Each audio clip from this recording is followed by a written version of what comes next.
Tic, toc, tic, toc. Le cœur s'enclenche. L'horloge commence à battre.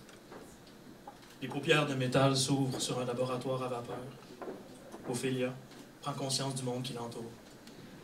Elle aperçoit une femme en sarrau blanc qui l'observe, les larmes aux yeux. Ophélia se redresse et s'assoit sur le bord de la table d'opération où elle est couchée. Aussitôt assise, la femme se rue sur elle et la serre fort dans ses bras. Ophélia ne comprend pas. Elle ne ressent rien. Tic, toc. La femme en sarrau se nomme Mary McAllister. Dans un tourbillon d'émotions, elle apprend à Ophélia qu'elle est sa mère biologique et qu'ils vivaient ensemble dans un quartier riche de Londres. Le 13 septembre 1866 date du 12e anniversaire d'Ophélia. Mary était occupée à travailler sur un prototype robotique de système respiratoire artificiel rétrofuturiste. Ophélia sortit dans les rues de Londres pour profiter de sa journée. Elle fut frappée par une voiture et mourut sur le coup. Le conducteur prit fuite et laissa la jeune fille au milieu de la rue. Mary ne s'est jamais pardonné d'avoir voué sa vie à son travail au détriment de sa fille. Elle a donc tout abandonné pour ses projets, pour se consacrer à l'œuvre absolue, redonner la vie à sa fille. Tic, toc.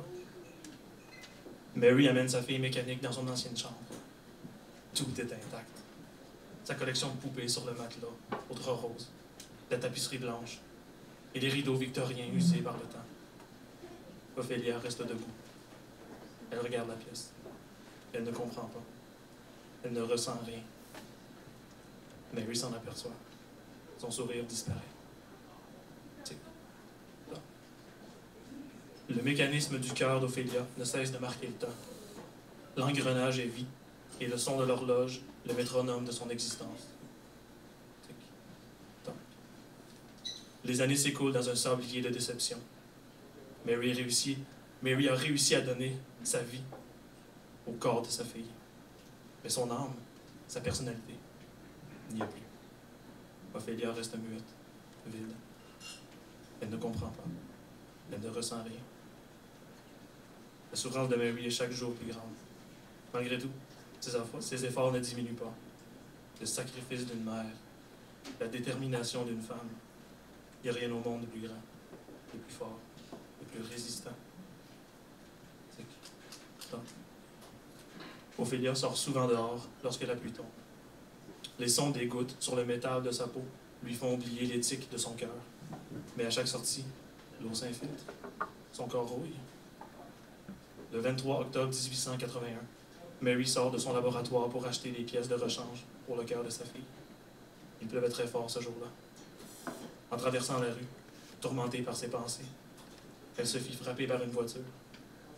Le conducteur prit fuite et laissa la femme au milieu de la rue. Le son de la pluie guida Ophélia en dehors du laboratoire.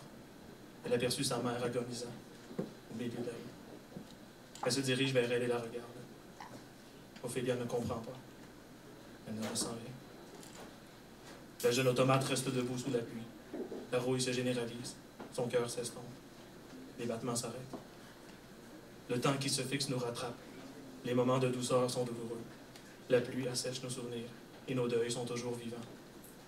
Telle est la tragique histoire de Mary McAllister et de sa création, Ophélia, la jeune fille au cœur d'horloge. Merci beaucoup.